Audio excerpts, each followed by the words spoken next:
Cuban people are bringing about across the world, in order to say to our government they should not be complicit in the kind of blockade that is being carried out by the United States of America, by the kind of acts of terrorism which the United States covertly and overtly is actually engaged in carrying out against the Cuban people. And we bring pressure to bear on our government to say that they should be engaging not in some kind of nice talks with Cuba, but practical solidarity, challenging them, for example, to match step for step the achievements that the Cuban people have made for their own people and also for the peoples across the world in the kinds of campaigns on education and health and literacy and so on that I've been referring to. So I say this without any kind of hesitation, without any apology. If you're not a member, join the Cuba Solidarity Campaign, become active in it, and in the coming year celebrate those 50 years of success and achievement that the Cuban people have had. Celebrate those through, for example, watching the websites of Cuba 50, where we will advertise cultural events, social events, political events,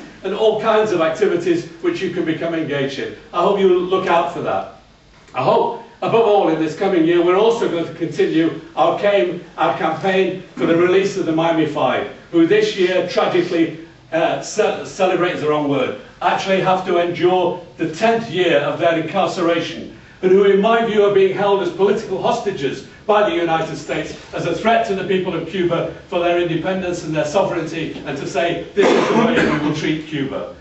It's important therefore, and I say it and I'll close on this, without any apology to you whatsoever, if you're not a member of the Cuba Solidarity Campaign, don't leave this conference without joining it. Thanks very much.